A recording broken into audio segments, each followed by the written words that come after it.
Hi everyone, welcome back to array series. Today we are going to see a different problem which says that you are given an array of size n and you have to find the majority element in that array. So let's see what that majority element is. So here it says that majority element is that element which occurs more than n by 2 times in that array. That means if there is a array of size n and if there is an element which occurs more than n by 2 times, then that element would be known as the majority element of that array. And if that element exists, if such element exists, you have to return that element, otherwise you have to return -1. That means there is no majority element in array. So we will see different approaches to solve this problem along with their code and with their time complexity and the space complexity. So before that, let's see a few examples to see the example of this majority element. So if you see first example, you have array 3 4 2 4 2 4 4. So if you see the size of this array is what? Size is n, and if you see 4 is the element which occurs more than n by 2 times. What is the n by 2 for this case? N by 2 is 3, and if you see 4 occurs more than 3 times, that means majority element is 4. But if you see here also the size of the array is 7, but there is no such element which occurs more than 3 times, so output is -1. Okay, now if you see this example, if you see example 3, the size of the array is 13 and which makes n by 2 is 6, and there is if you see 4, it occurs 1 2 3 4 5 6 7. That means 4 is the majority element of this array. Now let's see various approaches to solve this problem. So we will start first of all with the brute force approach, and then we will see various approaches to solve this problem, and also we will see the code along with the time complexity and the space complexity. So let me start with the first approach, that is the brute force approach. So what we are going to do in that approach is we will first sort the array. So what you are going to do, just sort the array first. Okay, so let's see an example first. If you sort the array, how will it look? 2 2 3, and then it will look like 4 4 and 4, right? 3 1 2 3 4 5 6 7 1 2 3 4 1 2 3 4 5 6. I have missed one element, right? Okay, there are 4 4. Okay, so this is your array. Let's index it as well. 0 1 2 3 4 5 6. So now when you have sorted the array and you know that majority element is something which occurs more than n by 2, which occurs more than n by 2 times, that means it should occur at least n by 2 plus 1 times, right? It should occur at least, it means it should be greater than or equal to n by 2 plus 1 times. So I can say, right, if something is present at index 1, if something is present at index 1, then it should be present at index 1 plus n by 2, right? At least it should be present at 1 plus n by 2 index. Of course, it could be present after index 1, after this index as well. It could be present at 2 plus n by 2 as well, because a majority element is something which is greater than n by 2, but it should be present at 1 plus n by 2. Similarly, if something is present in index 2, it should be present at 2 plus n by 2, right? Then only I would say that it is a majority element. So I think I can say that if some element is present at I plus n by 2 as well, then it can be a majority element, right? So let's see. In this case, what is n? N is 7. What is n by 2? N by 2 would be 3. So let's see if there is any majority element or not, right? So for this, are 0 plus 3 same? 0 plus 3 same? No. So this is not the majority element. Let's see for these two. Are these two same? No. Are these two same? No. But are these two same? Yes. So we can say that 4 is the majority element of this, right? Now let's do the same thing with second example also, which says 1 1 1 1 1 3 4 and 5. Okay, similarly here also, what is n? What is n? N is 7. What would be n by 2? N by 2 would be 3. So 0 1 2 3 4 5. Are these same? No. Are these same? No. Are these same? No. Right? So I think there is no such majority element in this, isn't it? I can say till here that there is no such element, right? N 1 2. Okay, n is 6 here, right? So there is no such element which I can say that is the majority element, because so what is the output? Output is -1. So all the examples that we have seen till now, so this is for the even size array and this is for the odd size array. Okay, now if you see, we have seen that if it's a majority element, this is the condition for it, that it should be equal to if some element is present at index I, then it should be present at index I plus n by 2 as well. Okay, so we have seen this for the odd array and we have seen for the even array, but till where we have to run the loop, right? We have to see that also. So if you see for this case, it was an even array, so till where we have run the loop? So we have run the loop till less than n by 2, right? Less than n by 2. But if you see here, n was 6, n was 7, but here we have run the loop till 3 as well, right? Which is equal to less than n by 2, right? So in odd case, we are when n is odd, we are checking one extra thing, right? So we have to take care of this extra index while we do the coding, right? Otherwise we can get segmentation fault if we keep the loop same for both the cases, right? So let's see the code for this. I have already written the code so that I don't waste extra time in writing the code while explaining in video. So as we have seen, I have sorted the array. Okay, now I'm running because in both even and odd cases, at least I'm running the loop till n by 2, right? If n is 3, I am at least running till 2, right? So I have taken this care that I have in both the cases, either in even or in odd, I have to run the loop till n by 2.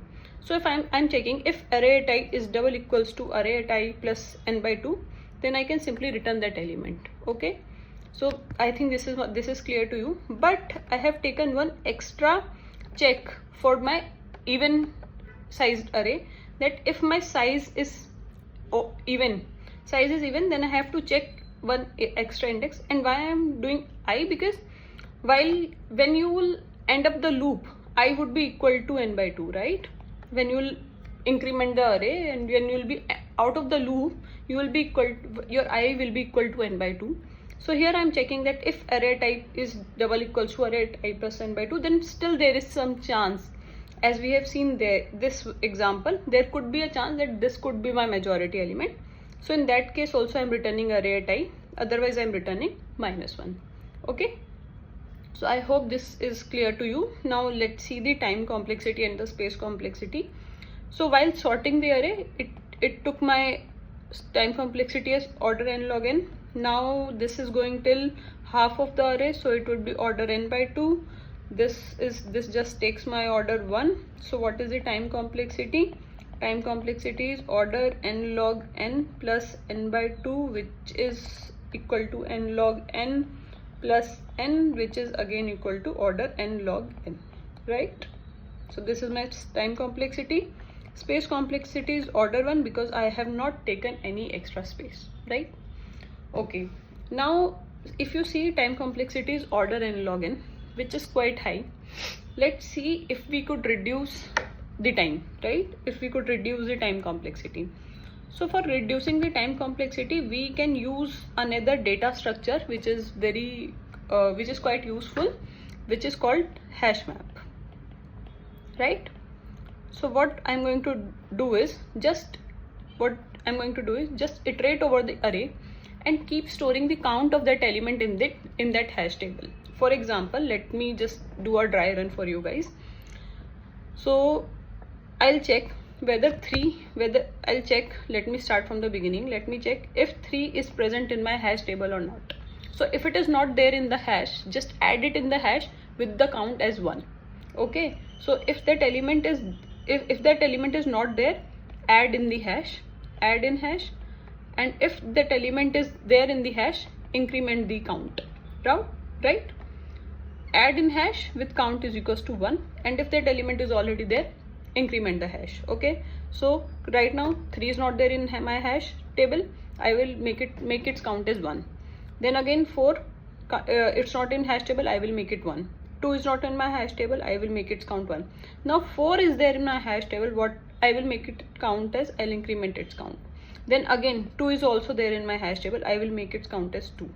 4 is again in my hash table, I will make its count 3. 4 again is there, I will make its count 4. 6 is not there in my hash table, I will make its count 1. 8 is again not in my hash table, I will make its count 1. 7 is again in not my hash table, I will make its count 1. Then 4 is there in my hash table, I will make its count 5. 4 again is there, I will make its count 6. 4 again is there, I will make its count 7. Now once I have stored all the elements in hash, what I'm going to do, I'm going to iterate over the hash table and will check if there is any element whose count is greater than n by 2. Okay, so I will iterate over my hash. What I'm going to do, I'm going to iterate over my hash and I'm going to check if there is an element whose count is greater than n by 2. What is n here? N is 13. So what should be n by 2? N by 2 is 6. That means any element whose count is greater than 6 would be majority element for this example. Alright, so let's see. 3, is its count greater than n by 2? No. 4, is its count greater than n by 2? Yes. So simply return 4. Why? Because its count is greater than 6, which is 7. That means this is the majority element. Right? Let's see how to code this. So what I have done is, I have defined my hash table. I hope you are aware of this. If not, please refresh your concept of how to use a hash table in C++. So I have used an unordered map because it will store it will not store elements in a sorted way in my hash table. Okay, then I have taken a iterator to iterate over the hash table. We will use it in while iterating over the hash. So first part, as I told you, that first part of building the hash table. Okay, so what I have done, I have iterated over my array and I have checked if that entry is not present in the hash. If it is present in the hash, that means when we check that hash find array at I is not is equals to hash dot end, that means element present in the array. Okay, element is present in array. Element present in array, that means just increment the count, and if it is not present in the array, make its count as 1. All right, so we will do this for the entire array. Then I have taken another variable to store the n by 2 size, which I have named it as value. Then I have iterated over the array and I've from hash to begin and hash till end, and I've checked if that second value, if the key of that element, if the value of that key, see if it is like this, if it is this, what is called, this is called value and this is called key. And when you check this in hash table, how do you write it? Like if this is my iterator which is pointing to this, so this would be called as it first and this will be called as it second. Okay, so I'm checking that if it second is greater than value, right? That is what we have to check, right? If it is greater than second, then I have to return the it ka first, right?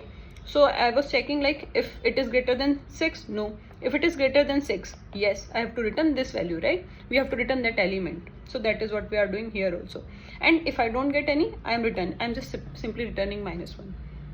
Okay, now let's see the time complexity and space complexity of this. So if you see, time complexity here is order n, right? Because we are iterating over the complete array.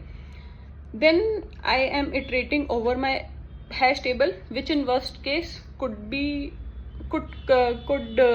consist of all different elements. So it could, in worst case, it could go also to order n. So what is my time complexity? Time complexity is order n plus order n, which is order 2n, which is order n, right? Which is order n. Then if you see space complexity, of course, in worst case, all different elements could be there. So my space complexity would be, in worst case, it could be order n. So time complexity is order n, space complexity is also order n. So if you see, we have reduced the time complexity from previous approach, but we have increased the space complexity in this case. So let's see if there is any approach in which we could reduce the space complexity as well. Okay, so the approach 3 is a standard approach. It is a standard algo known as Moore voting algo. I'm not sure if I'm pronouncing it correctly, but this is what this algo says. So let me give you an example with the dry run so that it gets clear to you. So what this algo says, just take one variable which says the voter and take another variable known as voting. So what voter will denote as the element which could be a probable candidate for the majority element, and voting will denote what is the count, probable count of that element in that array. Okay, so what this voter is, that the candidate for majority element. Okay, possible candidate for majority element. And what this voting says, that number of or you can say count of that element in array. Okay, so what we are going to do is for the very first index, just consider that element is the voter and make its count as 1. Okay, then start from index 1 and see if that element is equals to voter or not. In this case, it is not equal to voter, so just decrement the count. Okay, now again come to this index and check if that element is equals to voter or not. This element is not equals to voter. Now check if voting is equals to 0 or not. Yes, voting is 0, so make this element as voter and make its count as 1. Okay, now come to this element. So what you need to do is just check if that array at I double is equals to voter or not. If it is equals to voter, increment the count. Okay, increment the voting. And if it is not, what you need to do is decrement the voting. So if you see, is this element equals to voter? No, decrement the voting. Come again to this. This is equals to voter? Yes, increment the voting. Again, this is equals to voter? No, decrement the voting. Again, is this element equals to voter? No. Okay, no. But what will you do with the voting? You cannot decrement it less than 0. So what you need to do is just check here if voting double equals to 0. If voting double is equals to 0, what you need to do is make voter is equals to array at I. Okay, so here voting was 0, make 4 and make its value as 1. Okay, now again, if that array at I double is equals to voter, no, so decrement the voting. Okay, decrement the voting. Then again come to this, is array at I double is equals to voter? No. Voting double is equals to 0? Yes, make this as voter. Again for 7, decrement the vote. Then 4, make this 4 and make its count as 1. Then for this, make its count as 2. Then for this, make its count as 3. Now we know that we have the voter as 4 and its count is 3, so it could be a probable, not a possible, it could be a probable candidate for majority element. But there could be some case where you would get a voter at the end, but it might not be a probable candidate for the majority element.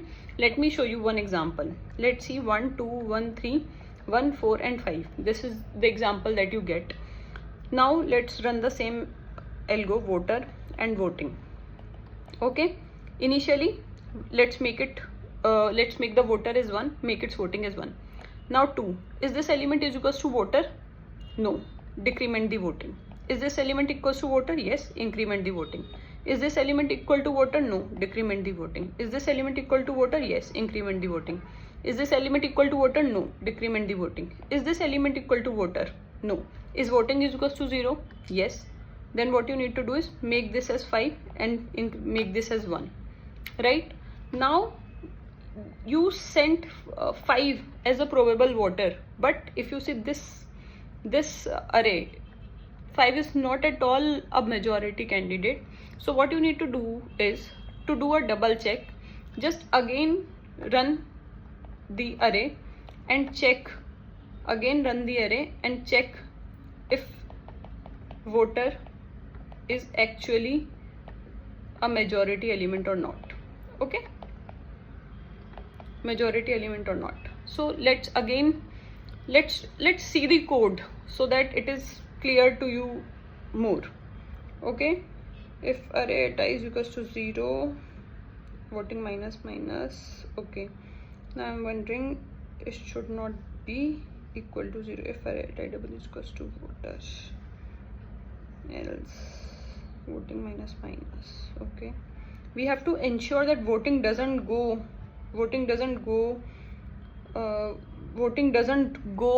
less than 0 also, right? I think I've missed this condition in the code. So just add a condition here. Just add a condition here, else if voting is greater than 0. Okay? Yes, else if voting is greater than 0. Right? Just do it in this loop, else if voting is greater than 0, and this would be different. Okay, so let's again see the loop, see one example. Let's see this example only, 1 2 1 4 and 5. So what we are doing is we have made for the first we made the voter as array at 0, which is 1, and we made its voting as 1 also. Now I am running the loop from here till here. Okay, so I have checked if array at I double is equals to voter. No, I have checked if voting is greater than 0. Yes, I will decrement the voting.